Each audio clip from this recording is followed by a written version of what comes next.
So, 3 days ago I got a comment from Tom Park. He says, really, that he's 12,000 words into his story, he's got 80,000 more to go, and he doesn't know how to keep it fresh. Here's how to write a novel and keep it fresh. Take what you have, Tom, and everyone else. Hopefully I can call you Tom on a first name basis. You know, my name's James. There we go. James, Tom, James. Brilliant. And firstly, I want you to write the outline and the structure, and people do this as well, to write it as you would if it was a typical Hollywood affair, with the typical peaks and trolleys. So now you've done pretty much what you should never do, and that's write to convention. Now, James, you're asking me, what do I do then? Well, find a point and just add whatever you want into it, and just for the sake of imagination and hypothetical exercise, change a detail that completely takes it away in a new direction. Say your character meets a woman that you know, or that a reader can telegraph from miles away that they're going to have this subplot, but then he's lied, but then they know that it's going to come out in the end and there's going to be that misunderstanding and take that and then just go, actually no, this woman's actually a man from Mars. Just completely fuck it up. You say this is a typical course of the action, how about we take a different course of the action and entertain yourself adding really random details. I typically do multi-universes of my story and how it goes.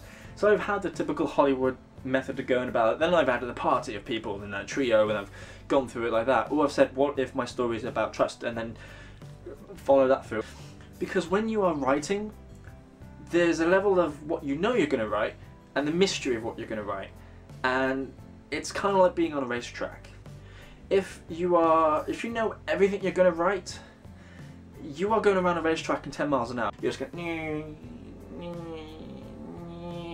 there's no excitement there. But if you know nothing about what you're going to write, and so that amps up the mystery and the uncertainty of what is going to go down on paper, you're going to be still veering off the track onto the field, crash up the audience stands and reverse and probably open the door and just jump out. But you have to have a certain level of it. So you're going through this racetrack and knowing at one point there's going to be a left turn, and then taking things wildly and just driving your foot down, but knowing when to apply your knowledge and outline an idea, and when to just veer off and go wild with it. So write out multiple ways in which your story could go if it was focused on an idea, focused on a theme, or you changed it so it actually turns out the main character just goes completely off rails and shoots a whole bunch of innocent people. Use your imagination to add whatever it is you want and just see where things will go if certain actions are taken, and just use the typical Hollywood model. Your character, your subplot, and then Act 2 is the beginning of this, and then you have the middle bit, and then you have the point towards point 3 where it's a dark point and your hero is like, oh, I can't do this, and then someone comes up and goes, yes you can, and they're like, I can do this, and the big climax and a very quick denout or denouement or whatever it's called. I don't know, I don't speak French? Latin? I don't know.